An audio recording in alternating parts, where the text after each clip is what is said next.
கேள்வி ஒன்றாக இருந்தாலும் பதில் எப்படியா இருக்கும்? ஆளுக்கு ஏற்ற மாதிரி மாறுபடும். நேரில் வந்துட்டா என்ன பண்ணிடலாம்? எல்லா கேள்வியும் கேட்டு தெளிவாக, அதுக்கு தான் சத் சங்கம்.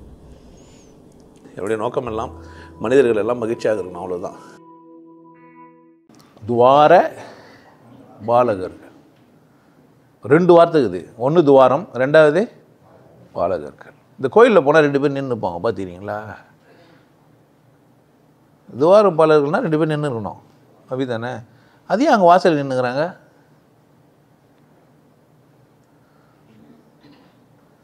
துவாரப்பாளர்கள் ஏன் வாசல் நின்றுக்கிறாங்க? எங்கே நின்றுக்கிறாங்க பார்த்தீங்களா?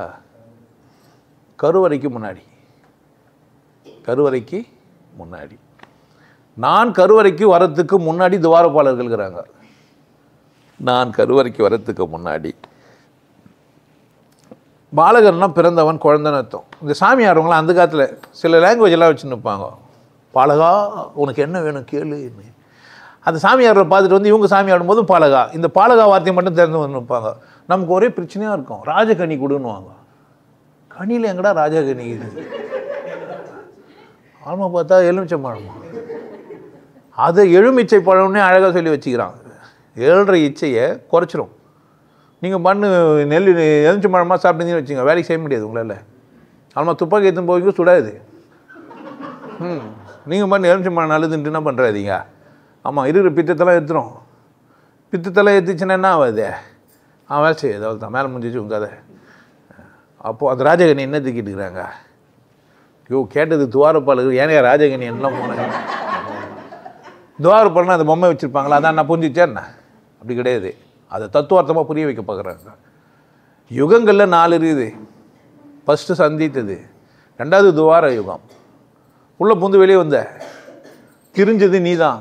இப்போ கருவறைக்கு வந்துக்கிற, அதை புரிய வைக்கிறதுக்காக வச்சுக்கிறாங்க.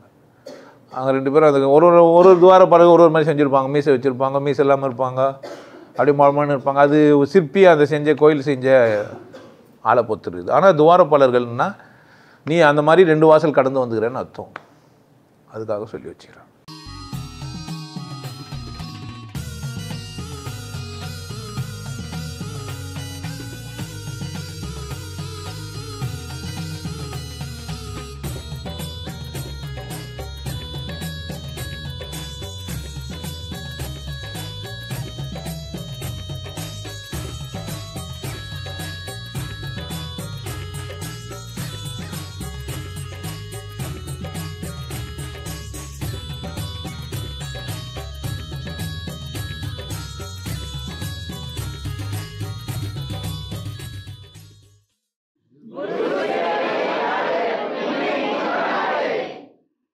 நல்லா இருங்க, சிறப்பாக இருங்க, கொண்டாட்டமாக இருங்க.